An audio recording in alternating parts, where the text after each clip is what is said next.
Oke, selamat datang Uzoners and welcome to the Uzone Talk.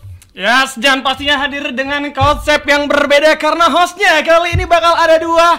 Ada gua King Kodok serta ada Fiskaloid. Betul, karena memang hari ini berbeda konsepnya. Kita juga mendatangkan bintang tamu yang berbeda, begitu kan? Yang bener loh, Betul. kenapa lu bisa bilang bintang tamu ini berbeda? Karena bintang tamu kali ini tuh tugasnya adalah ngebocor-bocorin semua hal tentang game yang pernah dia pegang. Oh, berarti setipe dengan Bjorka ya? Beda. Kalau Bjorka diburu oleh suatu pihak, tapi kalau ini tuh nggak diburu. Justru memang dicari-cari oleh para penggemarnya, begitu kan? Betul. Dan konten sekarang nih ya, kenapa hostnya beda nih dua-duanya gitu kan? Karena sekarang kita ada di rangkaian yang berbeda juga pembahasannya. Biasanya mungkin kalian ditemani oleh host dari Uzone-nya langsung. Kalau ini Uzone langsung mendatangkan host dari luar Uzone-nya. Betul. Dari kita host yang sempat magang tapi udah nggak ada kerjaan host lagi. Betul. Iya, benar. Makanya pas Uzone menawarkan kita senang sekali gitu. Yes, dan pastinya ini balik lagi ya, bertujuan untuk ngebuat kalian yang awalnya jadi awam menjadi paham gitu ya. Oke, awam Ini, jadi paham ya. Itu harus kalian ingat ya. Kalian nih memang awalnya masih awam begitu kan, tapi tenang, nanti bakal jadi paham juga pada akhirnya. So, mungkin langsung aja kita sambut bintang tamu kita. Boleh? Kalian.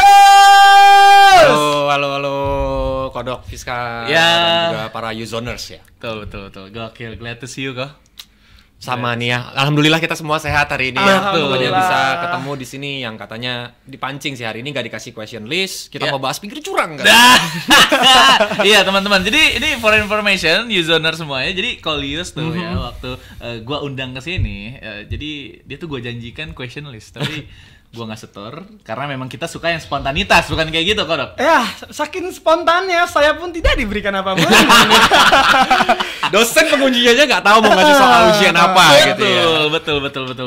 Karena yang spontan tuh biasanya Lebih uhuy. lebih organik jawabannya, tidak ada tanda gear ibaratnya kayak di HP settingan. Nah, gitu, nggak ada jawaban settingan, tapi boleh lah nanti kita mendengarkan pendapat dari Kolius nih. Kolius, lu terakhir kan ketemu sama gue di bukan Piala Presiden, PON ya? Nggak pon juga, pas kita kemarin ada yang makan siang itu, inget gak? Oh, makanya Ya, itu terakhir kita ketemu di situ. Iya. Kalau Kodok baru banget berapa hari lalu, 2 hari. Memang 2 hari yang lalu. Kita bareng terus. Makanya seneng banget bisa ketemu Kolius lagi di sini gitu kan. Betul. Akhirnya kita keep up lagi kok ya di acara yang berbeda. Dulu kita sempet juga satu tongkrongan kayak gini kan di acara sebelah yang sekarang sudah tidak ada. Iya. Sudah ditutup. Katanya Katanya emang hostnya terlalu brutal katanya. Bukan ya. tapi emang kebetulan acara kita duluan yang nggak ada kan. Acara kita duluan yang nggak ada, jadi Uzoners, jadi udah tau lah kenapa kan. Nah, sekarang kita kedatangan Kolius.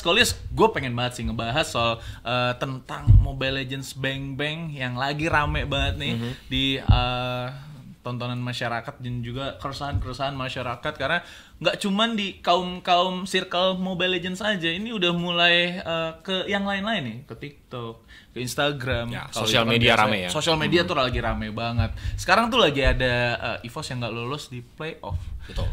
Menurut lu gimana nih tentang sejarah baru ini?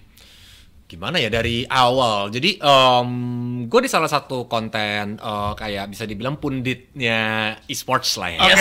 Di konten itu kan jadi waktu itu ngobrol-ngobrol memang awal-awal waktu sebelum MPL dimulai itu udah ada prediksi sebenarnya. Udah ada prediksi. Iya, jadi kayak menurut kalian siapa yang prediksi yang bakal jadi peringkat pertama? Ini belum benar-benar kita belum lihat semua performance tim yang ada di MPL, tapi tebak-tebakan aja. Ya, Waktu itu tuh ada gua, Jonathan Liandi, KB sama Dongki ya, Yurino. Betul. Nah, 3 orang tuh bilangnya RRQ peringkat 1 katanya. Gua sendiri waktu itu yang bilang EVOS. Oke. Malah gue prediksi waktu itu malah EVOS. Karena kenapa? Waktu itu tuh gue kepikirannya kayak lapisan mereka tuh kaya sebenarnya. Ya kan, kayak mulai dari kalau di anak Mobile Legends pasti tahu ya, kayak pool hero gitu-gitu, terus juga kayak role-nya masing-masing gitu kan. Jadi menurut gua kayak kalau memang bisa dimanfaatkan dengan cukup baik, EVOS bakal kuat banget gitu kan. Betul. Tapi ya kenyataan berkata lain, karena ibaratnya kan gini ya, kalau seandainya kita ngelihat Mobile Legends Professional League ini kan sebuah liga dengan tanda kutip maraton. Betul. Yes. Betul dong. Betul. Mereka bakal bertanding selama 8 minggu, tapi sayangnya tim EVOS Legends ini macannya keburu sprint, keburu lari.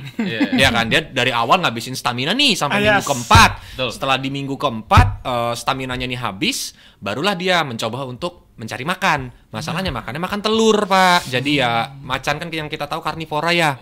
Cuman sekarang makan telur ya mau gimana? Ya, karena yang makan telur memang teman saya doang soalnya ya. Anda makannya telur, tapi EVOS juga ternyata sempat makan telur sampai akhirnya nggak bisa banyak bersuara lagi gitu ya. Nggak bisa.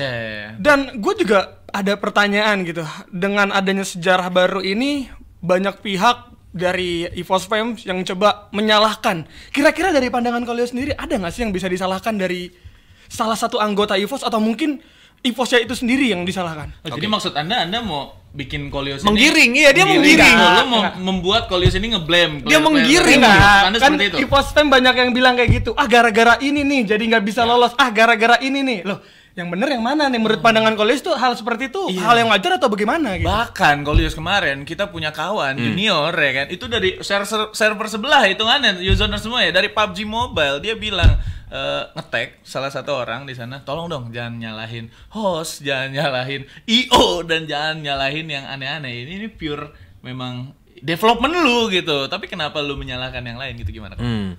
Gini. Sebenarnya gini, gue suka sama quotes kan, win as a team, lose as a team. Yes, betul. Ya kan, itu udah jadi kenyataan lah gitu, bahwa sebenarnya kan kalau di e-sports sebuah tim itu kan terbagi menjadi segitiga ya. Yang pertama tuh yang paling gede jelas manajemennya, tapi yang di bawahnya ini ada players atau pemainnya dan juga coachnya. Oh, kayak MLM. Jadi betul. Ini kayak Bukan, kalau itu Ponzi. iya Ponzi sebenarnya. MLM juga gitu kan, ada downlane, ada uplane. Cuman segitiganya nggak satu, dia ke bawah. Ke bawah. Banyak piramidanya. Tapi kalau menurut gua pribadi sebenarnya tiga-tiganya ya jelas bisa disalahkan sebenarnya, karena gua mengquotes ya, ada salah satu waktu itu klip cuplikan dari kalau nggak salah tuh dari Aldean, itu adalah VP dari EVOS Indonesia ya.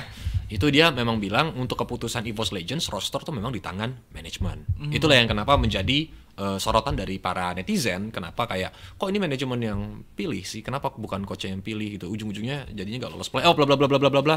Itu yang dibahas sama netizen tuh yang pertama. Kalau dari coach yang dilihat sama kita semua ya, termasuk gua pribadi, memang dari masalah strategi, hero pool gitu. Itu kan memang harusnya tanggung jawab si coach ya.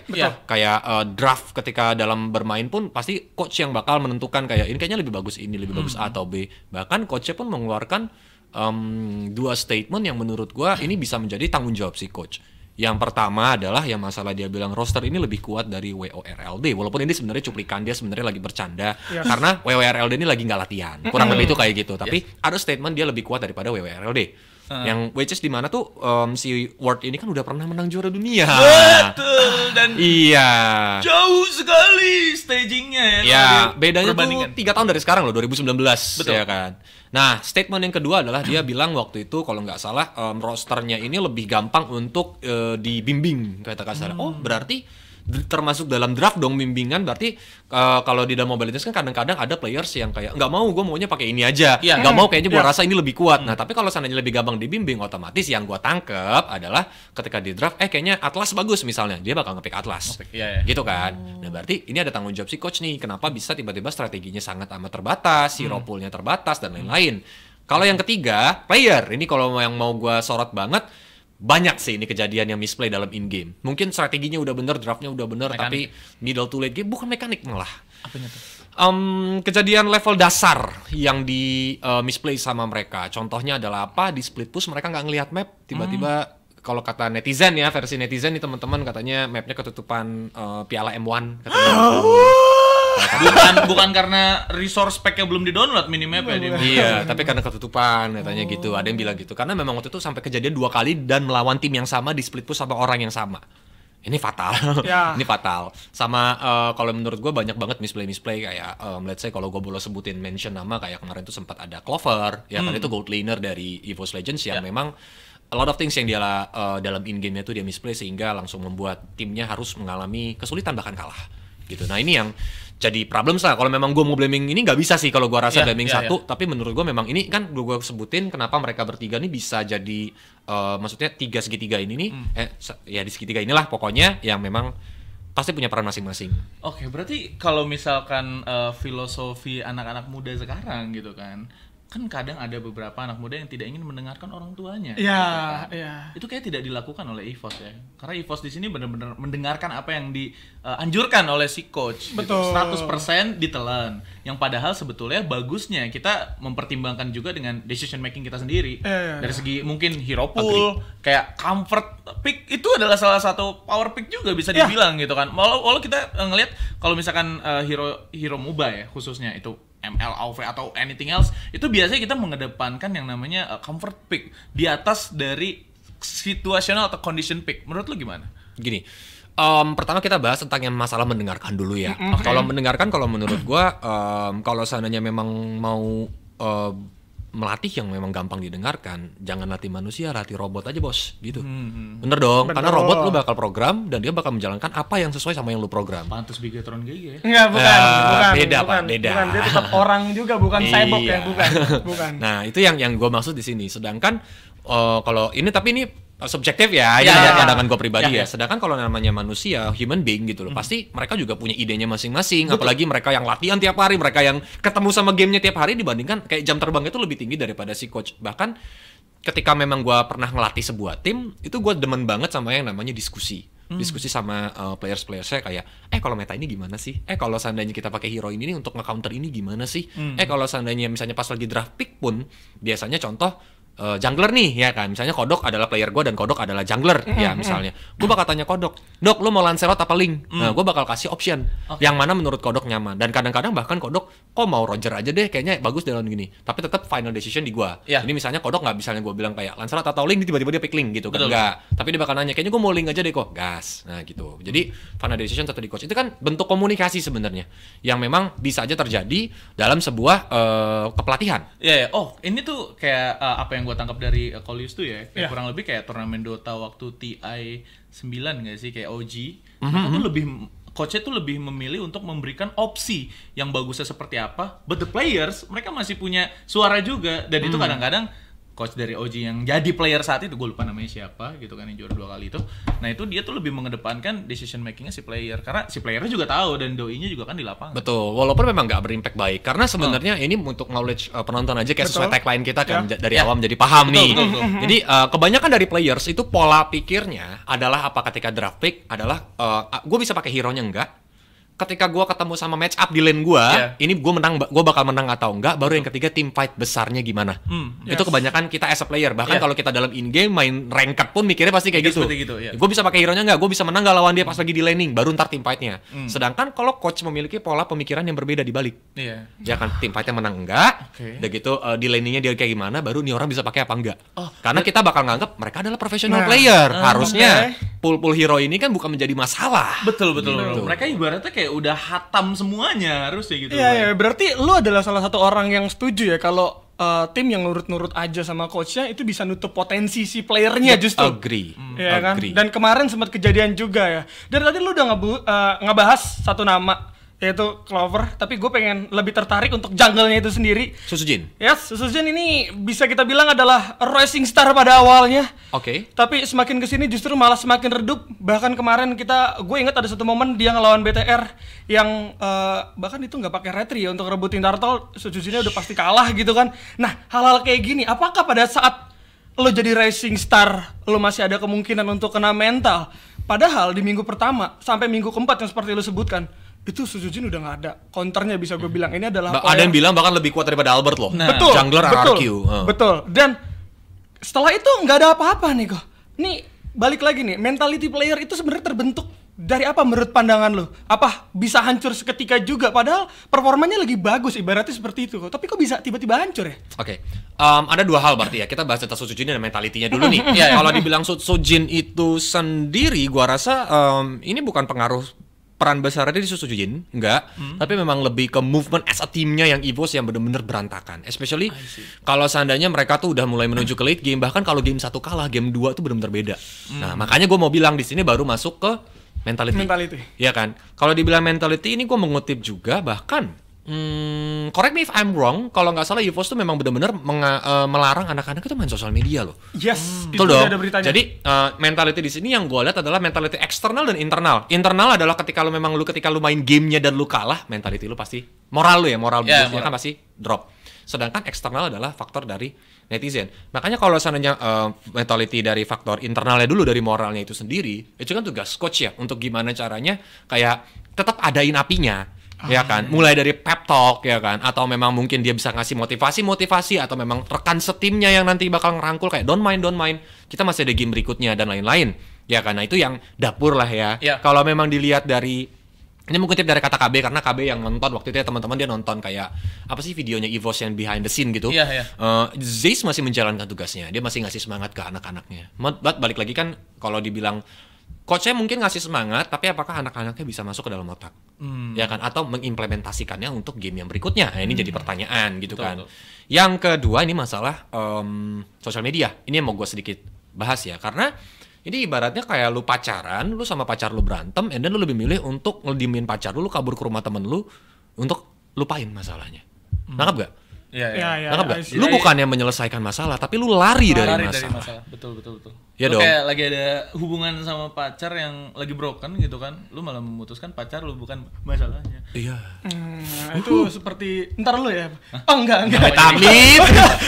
emang Kan yang sering curhat lu kenapa jadi gua? Iya. Lanjut. Nah, jadi intinya ini sebenarnya gini, apa yang mereka lakukan gitu loh, itu cuman kayak cuman nanam bom waktu kalau menurut gua. Karena one day gitu loh, kayak ketika selesai seasonnya pun ya buktinya kalau akhirnya baik, mungkin ketutupan komentar-komentar negatifnya bakal dilihat dari komentar positif. Dan ketika performance buruk, itu bakal ada lagi. Itu bakal ada lagi dan malah bisa bikin orang-orang tersebut mentalnya tambah malah drop. Ya kan? Karena nggak terbiasa. Itu yang pertama. Hal yang kedua yang harusnya adalah ya as a management, harusnya mereka bisa memfasilitasi. Contohnya siapa? Onyx. Mereka punya coach mental, bahkan seorang psikolog kalau nggak salah.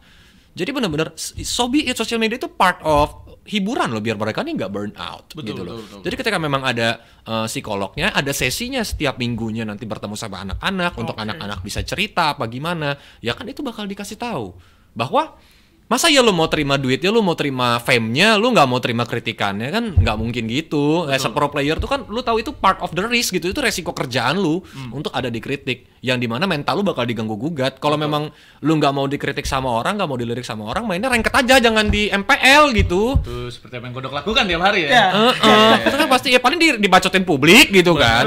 Orang di ranked aja lu bakal dibacotin publik, masa iya di sosial media maksudnya nggak ini. Nah itu kan ya how to face it itu lebih di sana, dan itulah yang makanya di sini gue bilang kalau memang decision ini kan sebenarnya gini ya, inti dari pembicaraan yang sampai di titik ini adalah kenapa kita bisa tahu hal-hal yang harusnya kita nggak tahu loh. Nah iya, kenapa? Nangkap gak omongan gue? Bocor-bocor ke caster yang bahkan tidak nge-cast Mobile Legends. Iya. Kenapa kita bisa tahu hal-hal yang harusnya kita tahu? Ini dapur men, ini dapur. Tapi kenapa gue berani kutip? Karena memang dipublikasikan, karena memang dibicarakan di media internet yang dimana kita semua jadi bisa tahu dan bisa berasumsi. Sekali lagi kan ini subjektif, tapi ya setiap orang berhak untuk memiliki pendapatnya, gitu. I see. Berat banget nih pembahasan asli. Ayo lo. Bahaya. Salah kan lo ngundang gue. Kan orang awam biar paham nih. Iya. Pasti makin paham. Dan nantinya kalau lo mau jadi player harus seperti apa, mengambil tindakan dan keputusan juga seperti apa, dan untuk tim-tim seharusnya ini juga bisa jadi gambaran ya. Betul. Karena balik lagi player lo harus dikasih bimbingan, dan gue baru tahu juga itu Onyx sampai ada coach buat mentality para playernya. Mario Teguh kok. Buset. Bukan Mario. Halo. Bukan. Super Oni. Iya, maksud gue ini juga tamparan buat tim pada akhirnya ya, lo juga harus bertanggung jawab akan player lo nih, nggak cuma larangan-larangan doang yang dikasih pada akhirnya. Oke, kalau kita ngebahas tentang tim ya kan, tadi Onyx juga kita tahu ada coach seperti itu. Gue pengen balik lagi ke EVOS, di mana kita baru dengar berita yang lagi heboh banget, EVOS gak lolos playoff, PHK 20 karyawan. Hah? Lo itu gua nggak tahu loh. Kenapa tiba-tiba ada PHK? Biasa kayak startup ya. Iya, makanya ini gue pengen tanyakan sama Kolis. Apakah hal seperti ini wajar kok? Maksud gue kita tahu lah kebenaran dari berita tersebut juga masih coba diperjuangkan oleh orang-orang EVOS itu sendiri gitu kan, masih coba diluruskan oleh orang-orang EVOS. Tapi menurut lo, apakah ini hal yang wajar di saat timnya kalah dari suatu turnamen langsung ngelepas beberapa karyawannya? Kalau nggak salah ya, yang gua tangkap ini juga correct me if I'm wrong. Yes. PHK ini kan kalau nggak salah juga dari 4 bulan yang lalu ya.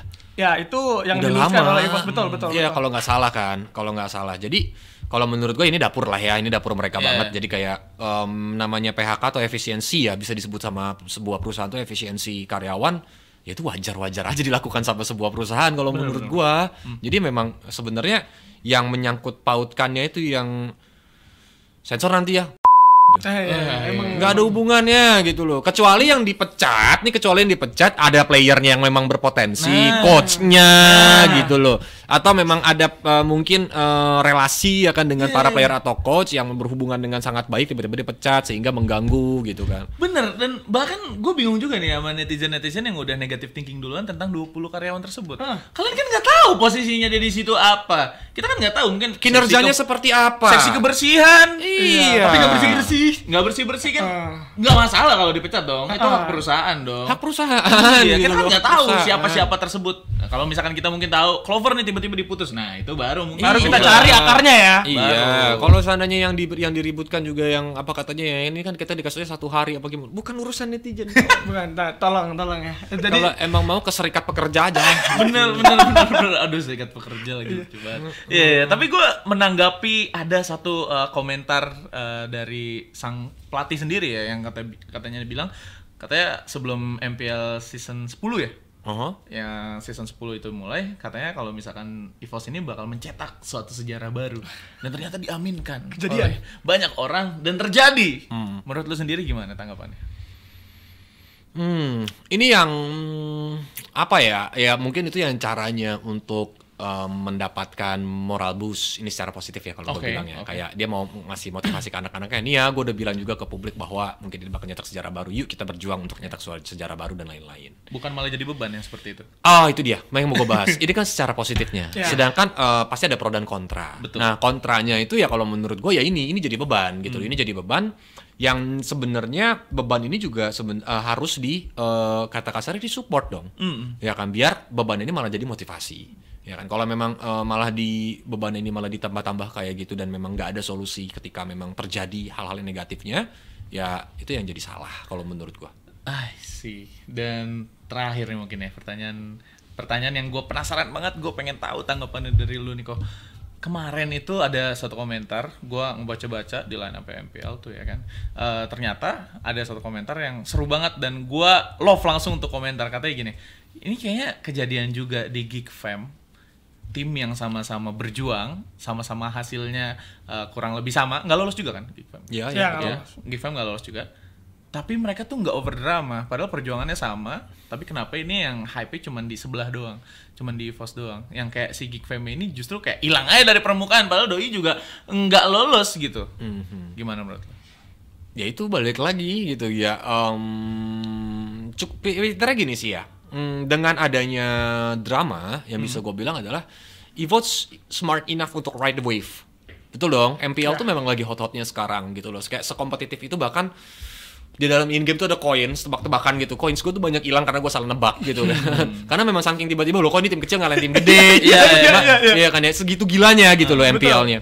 Jadi in business way ya EVOS pintar dalam mengendalikan ombaknya gitu loh. Kayak ada ombaknya nih MPL dan dia ride the wave. Jadi dia dapetin exposure, dia dapetin apa yang namanya juga impression gitu-gitu kan. Ya, itu bagus buat social media tim atau bahkan biar orang-orang banyak lah yang lebih mengenal EVOS. Cuman ya ketika memang kalau ini menurut gue pribadi, lu bebas melakukan apa aja kan selama nggak melanggar hukum. Kalau melanggar hukum kan urusannya sama aparat gitu lah, sama peraturan yang ada. Tapi kalau ketika memang lu melakukan hal tersebut, konsekuensinya kan juga ada. Jadi ya ini yang terjadi. Kalau Geek Fam mungkin ya dia main kalem aja, dia cuma mau buktiin pakai hasil. By the way, tetap nice try sih buat Geek Fam juga yang EVOS juga karena mereka udah berjuang sampai di titik akhir. Yap. Dan Geek Fam itu mungkin nggak terlalu banyak melakukan sesuatu atau kayak memulai sebuah topik di sosial media. Sedangkan kalau EVOS ya ketika memang topik yang mereka mulai tapi ya karena memang hasilnya kurang baik, so ya mereka harus terima konsekuensinya gitu. Okay. Mungkin gue juga punya pertanyaan terakhir untuk kita ngebahas tentang EVOS ini ya. Kemarin gue sempat ngeliat podcast juga. Gue cuma pengen minta tanggapannya aja karena pada saat World ini kumpul gitu kan, terus Rek angkat berbicara di sana. Rek bilang EVOS ngebuang Rek demi 5 player, jadi EVOS lebih butuh 5 otot ibarat ya dibandingkan seorang Rek yang punya otak katanya, dan hal ini terjadi pada akhirnya harus gugur, nggak masuk playoff dan segala macamnya. Dan gini gue melihat adanya gap berarti sejauh itu. Menurut Coleus sendiri, apakah player-player yang sekarang coba berjuang, yang lagi berjuang di tier 3, yang lagi berjuang di komunitas itu nggak bakal pernah setara oleh mereka-mereka yang udah bisa gue bilang ya memiliki pengalaman cukup banyak, tapi menurut gue ini satu pihak klaim aja Rek otaknya gitu kan, terus dilepas demi lu 5 orang MDL. Kita tahu Susujin juga 9K bintang. Itu menurut gue bukan pengalaman yang mudah. Itu menurut gue bukan hal yang mudah untuk digapai. Apa lu melihat itu berarti player komunitas nggak bisa setara dengan orang-orang yang udah cukup lama berkecimpung di MPL? Again subjektif gak sih dok sebenarnya ya. Kalau ini kan personal opinion ya berarti ya. Kalau personal opinion sebenarnya player pengalaman itu jelas dari segi mentality, dari segi gimana caranya mereka juga mengayomi teman-temannya pasti udah beda karena dia pernah punya pengalaman, especially dia pernah menang loh M1 gitu. Jadi pasti hal tersebut positif. Cuman ya mungkin dari segi kontra ya mau nggak mau harus kita sadari bahwa memang publik-publik aja atau yang kayak players biasa aja sekarang udah banyak banget yang jago dari segi mekanik gitu loh. Jadi pertanyaannya adalah mereka bisa main nge-team atau enggak. Dan sebenarnya yang dilakukan sama tim EVOS ya, mungkin yang gue lihat juga terlalu dini lah. Kayak mereka ini pakai roster yang sekarang tuh mungkin dari segi mentalitinya belum terlalu kuat sehingga akhirnya goyang gitu loh. Padahal memang jago-jago sebenarnya kalau menurut gue. Jadi gue nggak nyalahin ngeblaming ke arah di sananya gitu loh. Jadi ya balik lagi pendapatnya Rek ya ada validnya, tapi ya kalau menurut gua mungkin ya namanya setiap manajemen kan punya decision masing-masing ya gitu kan. Jadi kayak ya manajemen nge-decide kalau mereka bilang tuh yang lebih niat main yang tuh bakal turun gitu ya. Mungkin lebih niat main dibandingkan tim ya atau Rek atau dan teman-temannya. Teman-teman gak ada yang tahu. Teman-teman kita di luar sana juga banyak juga sih kok yang udah mulai niat main gitu kan. Salah satunya mungkin lagi jual bakso main Mobile Legend, lagi narik ngambil orderan main Mobile Legend dulu. Ya kan. Itu juga kan mereka niat main juga kok. Kenapa mereka nggak masuk ke atmosfer? Beda. Niat main di sini tuh yang pengen gue tekankan adalah gini ya. Nggak tahu kalau gue kan pernah megang players nih. Ada loh players yang cuman memang kepikirannya. Ini gue nggak bilang Rek gini tapi ya. Maksudnya ini sebagai beda lagi, example beda, ya. Ini beda lagi ya.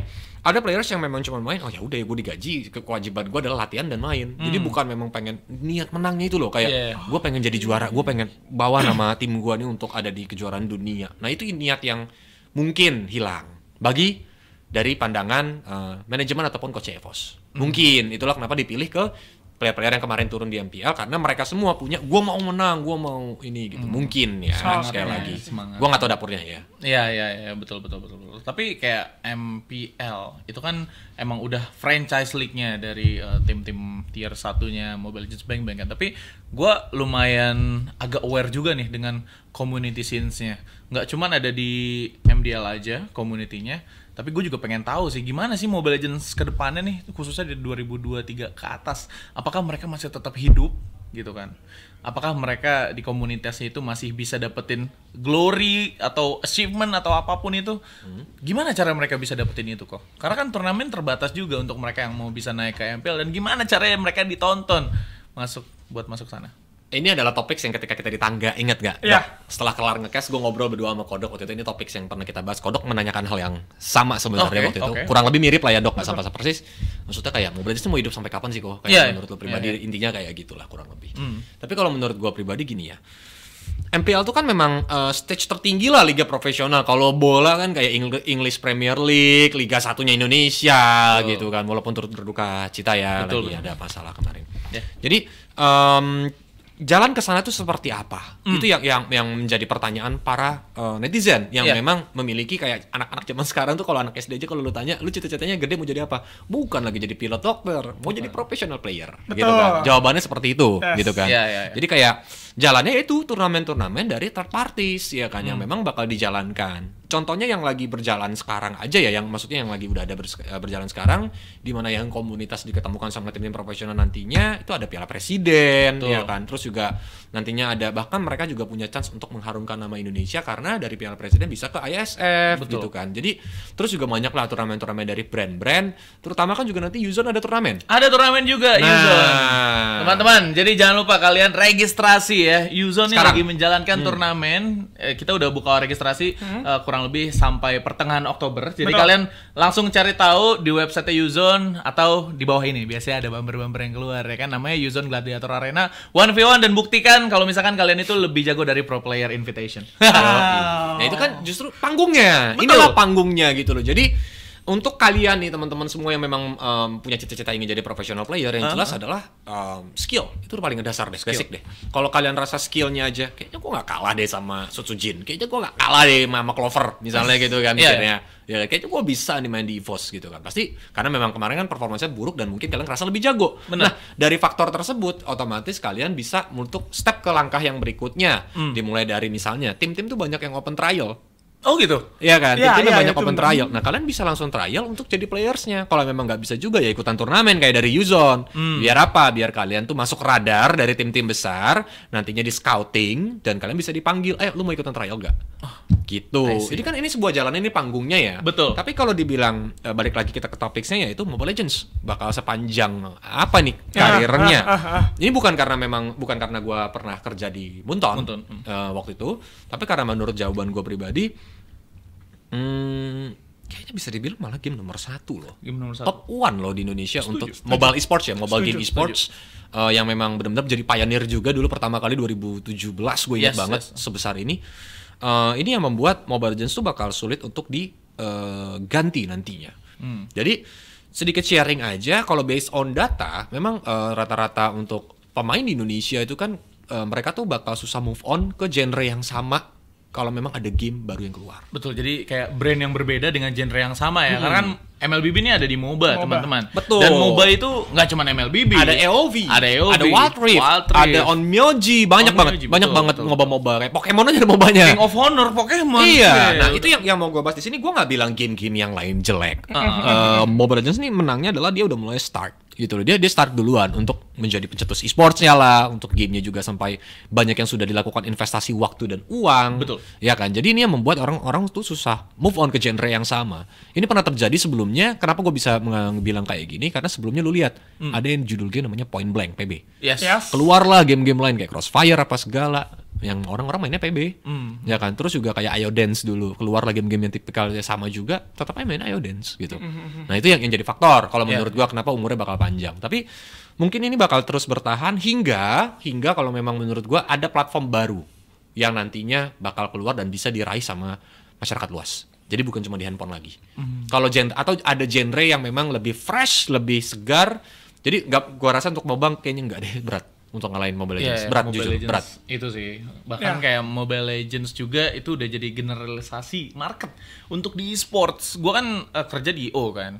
Kurang lebih gua tuh kayak ngeliat MLBB nih yang emang nggak pernah drop tone-nya. Dia tuh emang selalu kalau nggak horizontal, vertically naik sedikit, terus nanti ada wave di sana. Cuman menurut gua MLBB ini nggak pernah goyah itu. Betul. That's why event third party-nya banyak. Betul. That's why banyak yang propose selalu bikin turnamen. Cuman kita di sini ngelihat kalau misalkan gue dari pihak IO nih ya, Kolius, gue ngeliatnya kalau misalkan MLBB ini sekarang interest mereka untuk main di kompetitif itu udah mulai sedikit dari community-nya. Jelas. Nah ini yang mau gue bahas sih. Maksudnya karena mungkin banyak orang yang masih bingung yang tadi jalan panggungnya, stagingnya. Iya, dan memang ya ada yang ngerasa maksudnya competitive scene kita tuh gapnya jauh sebenarnya sama publik. Jadi gue kayaknya nggak bisa bersaing deh. Jadi karena memang gamenya juga sudah berumur ya, memang kayak contoh kalau kita ngebahas game lain ya Dota 2 ya kan, Dota 2 ya otomatis orang yang pengen kompetitifnya juga pasti makin lama makin turun. Betul. Regenerasinya makin terbatas ya kan. Nah ini yang bisa dibilang seleksi alam lah sebenarnya sob. seleksi alam di mana nantinya yang player yang memang benar-benar niat, player yang memang benar-benar jago yang jadi regenerasi gitu. Dan game-game lain itu sebenarnya punya faktor yang ini kita bahas ya, Dok ya. Betul. Mereka tuh punya mimpi. Mereka tuh bisa ngejual mimpi. Game gue masih fresh, competitive scene gue bakal gede. Ayo mainin game gue untuk jadi professional playernya nanti. Gitu. Nah, itu dia. Itu yang standing point game lain. Yes. Ya, gue juga setuju ya sama Walios bahwa sebenarnya 1v1 ini nanti juga bisa jadi panggung, karena info aja buat kalian gitu kan. Tim-tim open trial itu nggak selamanya nyari satu tim, bahkan mereka sering kali untuk cari player to player. Artinya setiap player nanti bakal digabungin sama teman-teman lainnya secara random, kemudian ngetim dan dilihat siapa yang paling berpotensi. Nggak cuma menang kalah, tapi dilihat siapa yang berpotensi. Ini yang banyak salah kaprah ya. Gue pengen masuk tim e-sport, tapi pengennya sama tim teman-teman gue doang. Enggak. Sekarang tim e-sport tuh justru malah nyarinya tuh sendiri-sendiri. Bahkan gue sendiri pernah ngebantuin teman gue buat masuk ke sebuah tim, dia trial, dia sendirian, dan di situ dia kalah, tapi masih tetap dapat kesempatan. Dan hal ini yang sebenarnya nggak banyak tahu, dan gue rasa harus dikasih tahu ke community biar community tuh mau bangkit lagi dan mau hidup lagi gitu untuk menjalankan scene kompetitif di community tersebut gitu ya kok ya. Karena menurut gue informasi ini masih terbatas. Masih banyak yang mikir harus satu tim, nggak boleh sendirian, terus lo harus memiliki achievement yang gede-gede. Oke, itu perlu. Tapi kan kayak acara Uzone ini nanti 1v1 dengan lo 1 lawan orang-orang yang memang udah di-invited, pastinya lu bakal dapat panggung juga yang setara menurut gue. Betul gak sih kok? Betul banget ya kan. Jadinya kan di mana kalian punya chance, siapa tahu memang game contoh ya di invited ada player terkenal junglernya kayak misalnya signature hero-nya Lancelot, ternyata dia bisa kalian kalahkan gitu. Karena balik lagi sama-sama makan nasi men, jangan takut gitu. Iya. Ya kan, dia bukan makan beling atau makan kawat, itu baru serem. Waduh, kalau itu kuda lumping. Iya. Kalau makan makan nasi ya sudah. Kodok. Ya jadi intinya ini adalah chance lah. Ini kesempatan buat kalian semua nantinya kalau memang kalian mau coba untuk ikutan, coba untuk dapetin panggungnya atau pengalamannya, untuk ketemu sama professional player dan nantinya kalian bisa tanding 1 lawan 1, ya ini kesempatannya, jangan sampai kelewatan lagi. Dan gue lumayan relate dengan apa yang tadi kalian berdua bicarakan soal tim e-sports itu ngepicknya nggak harus satu tim, karena kadang tim e-sport juga menghindari adanya kekompakan untuk tidak melanjutkan kontrak. Betul, konflik of interest jadinya kan? Iya, benar-benar konflik itu bakalan terjadi antara player dan juga manajemen. Kalau misalkan memang nggak cocok di awal, biasanya kalau misalkan mereka yang di pick emang 1 persatu ya diganti cuma 1 orang. Cuman kalau misalkan 1 nih nggak cocok, paketan semuanya cabut. Nah, kadang tim e-sport juga melek akan hal tersebut. That's why kita di sini memberikan sarana untuk kalian semua ikuti pastinya ya kan. Uzone Gladiator Arena 1v1 kita punya slot lumayan banyak tapi terbatas ya kan. Jadi kalian harus tetap join ke kita. Kita cuma ada 500-an slot. Iya. Dikit banget. Kalau telat daftar sih nyesel sih menurut gua. Karena panggung mana lagi gitu yang menyediakan 1v1, artinya lo bisa unjuk gigi sendirian. Lo nggak perlu mikirin tim, tapi mikirin diri lo sendiri, dan lo bisa ngalahin 1 player terkenal. Gue rasa itu jadi achievement yang luar biasa. Kalau nanti mungkin lo open trial, lo nggak dipercaya untuk menggunakan salah satu hero, tinggal kasih tahu, gue pernah menang lawan dia 1 lawan 1. Jadi mohon maaf, lo nggak usah ngeremehin gue. At least kayak yang tadi gue bilang ya, back to basic, lo bisa show off mekanik lo dulu, baru ntar step-step yang berikutnya, macro level, kalau lo nge-team kayak gimana gitu-gitu. Betul. Tapi di tahun kedepannya nanti Mobile Legends Bang Bang, kira-kira format turni apa nih yang menurut lu bakal berhasil? Karena gue ngeliat dari kacamata atau pandangan IO ya, atau e-sport organizer, gue ngeliatnya kalau misalkan MLBB ini untuk yang non MPL atau non official event, itu tuh yang rame cuma yang ladies doang. Ladies rame, itu rame banget. Sedangkan kalau misalkan kita ngebahas soal yang emang purely community doang yang main, itu interestnya sedikit banget. Apakah kita ada format baru lagi Kolios yang harus dicoba mungkin? Kalau 1v1 ini kan udah kebukti juga rame, karena of course ada invited. Ya. Gini ya, itu kan sebenarnya hukum alam ya teman-teman ya. Kayak kata kasarnya ya, orang pasti menonton yang mainnya yang udah pasti ada jagonya. Betul. Ya kan, sedangkan kalau community kan mungkin itu yang diragukan kayak ini mah timnya tim mang sebelah gitu kan, kayak ini mah skillnya kayak ringkat gitu. Itu yang terjadi lah kalau dalam sebuah bentuk turnamen gitu loh. Tapi sebenarnya ada banyak loh yang bisa resipi yang masih bisa digali gitu loh. Karena bentuk turnamen untuk knock off aja itu nggak cukup kalau menurut gua. Untuk kayak either memang dia berikat single elimination kayak double elimination kayak maupun group stage kayak tetap itu semua nggak cukup untuk nambahin bumbu ya kan. Untuk memberikan mereka pengalaman dan jam terbang ya otomatis harus ada something interesting karena e-sports ya kan yang ada di Indonesia sekarang ini memang singkatannya adalah entertainment lagi electronic sports. Tapi kalau menurut gue ya entertainment sports betul lo harus ada unsur entertainmentnya biar orang tuh tertarik untuk nonton gitu loh. Kalau memang nggak ada faktor-faktor yang ini nih faktor E-nya entertainment ini ya itu bakal ya mediocre gitu loh kayak gitu-gitu aja gitu kan. Karena kalau gue nyambung dikit sama ladies, kan ladies juga ramai sebenarnya karena memang personalnya players itu memiliki fanbase yang lumayan cukup besar. Cuci mata juga cowok-cowoknya. Ya, karena kan maksudnya jadi kayak oh cewek bisa main ya. Nah. Kan dan levelnya pun sama nih dari cewek-cewek gitu loh. Jadi itu yang bikin orang tertarik untuk nonton. But back again kalau untuk komunitas gimana caranya ngeracik sebuah event, ya gue bilangnya event ya rangkaian event jadi nggak cuma turnamennya doang, ya harus memang dengan komposisi yang tepat, formulanya yang bagus. Gue juga ada yang menggantung sebenarnya kira-kira kapan kok Muntun ini bisa ngelepas tim-tim tier satunya untuk turun ke public ke third party. Ya kita tahu Piala Presiden bakal join mereka, tapi ada nggak kesempatan buat event-event lain itu bisa ngundang tim tier 1, tim MPL nantinya untuk jangka panjangnya mungkin kok ya, bukan tahun ini. Apakah biasanya ada minimum price pool? Yes. Oke, nah ini dikit lagi. Kalau masih peraturannya belum berubah karena kebetulan gua adalah salah satu orang dari timnya waktu itu yang memang rangkai untuk peraturan ini. Waktu gua masih kerja di Munton. Jadi untuk tim MPL ikutan third party turnamen itu sebenarnya boleh nggak ada larangan selama off season. Jadi lu mau ngadain turnamen prize pool 10 juta pun tapi lu ngundang RRQ, kalau RRQ-nya mau ikutan, dipersilahkan. Jadi memang channelnya adalah lu harus kontak ke RRQ, nanti misalnya RRQ-nya udah mau, ya kalian harus connect ke Munton. Misalnya kalian yang mau ngadain turnamen kalian harus connect ke Munton. Punten ya, kita mau ngadain turnamen tanggal sekian, tapi kita mengundang tim MPL lu, yaitu timnya ABCDE misalnya gitu. Jadi kayak cuma minta approval doang, dan kalau memang timnya juga udah oke, nggak ada masalah.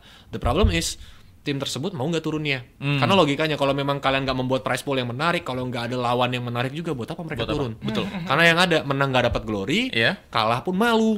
Ya kan ini menjadi sebuah kerugian bagi sebuah tim. Betul. Gitu loh. Nah ini yang jadi problems gitu loh. Yang kalau memang atau juga ada dengan satu cara lagi ya, ada beberapa tim yang mungkin bisa dibilang pay to participate. Nangkap kan? Jadi ya memang timnya dibayar untuk ikutan turnamen tersebut. Itu salah satu caranya. Gitu. Itu yang sering biasa kita lakukan sih memang. Jadi kita nge-invite mereka untuk main. Kita di awal udah memberikan payment terlebih dahulu ke mereka gitu kan. Mau hasilnya seperti apa itu tergantung dari mereka bermain saat itu juga gitu. Cuman emang gue ngelihatnya yang seperti itu justru yang udah marak ramai sih kok. Dari tahun 2020 udah dimulai yang kayak gitu ya. Betul.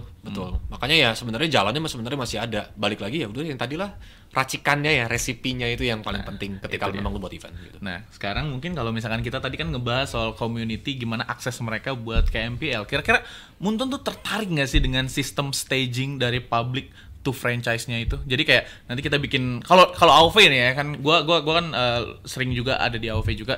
Gua ngeliat kalau AOV tuh staging mereka awalnya kita tuh penetrasi dulu ke kota-kota. Perwakilan kota nanti mereka main dapetin tiket. Nah dari tiket itu mereka bisa dapetin franchise league-nya. Nah apakah kira-kira Munton akan melakukan hal seperti itu juga? Kalau untuk franchise league ini berarti kita bahas tentang tim dulu ya. Untuk tim masuk franchise league gua rasa nggak bisa dilakukan hal tersebut. Karena emang udah bayar gede banget. Karena memang udah franchise, bentuknya tuh udah franchising. Gua rasa pasti nggak bisa. Tapi kalau untuk dibilang player, Munton juga ada programnya tersebut. Kalau kalian tahu itu namanya MIC, Mobile Legends Intercontinental kalau nggak salah namanya. Itu tuh yang lahir playernya kalau kalian tahu Boots itu lahir dari sana. Terus juga Suns, Rainbow. Jadi banyak pro player yang memang lahir dari kota-kota tersebut. Cuman waktu itu pandemi.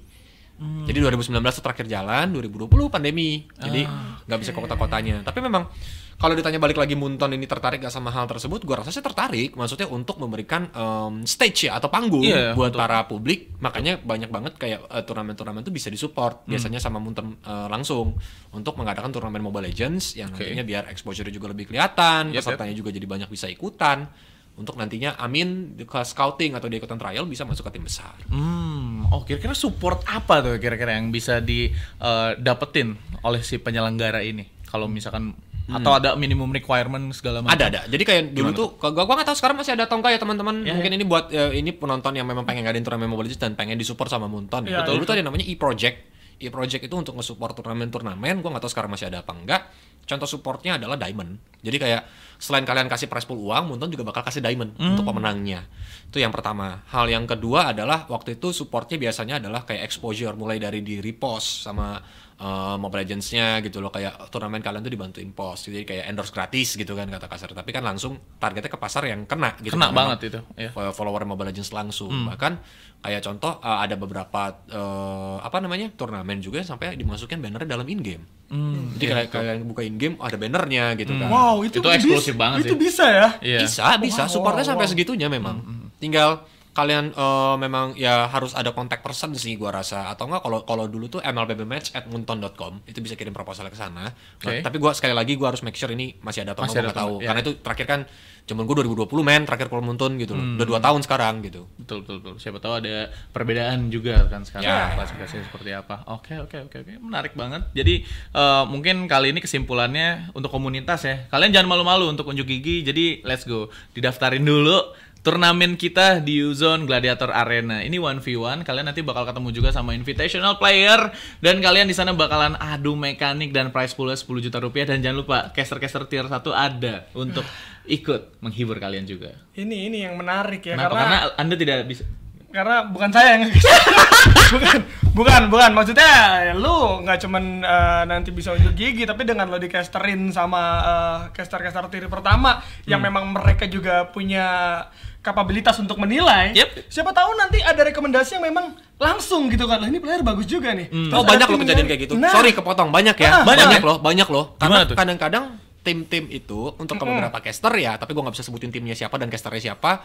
Kadang-kadang nanya ke caster, lu ada ini nggak? Ada rekomendasi nggak? Gue lagi cari god lane nih. Gue lagi cari jungler nih. Itu bisa direkomendasiin sama kita para caster.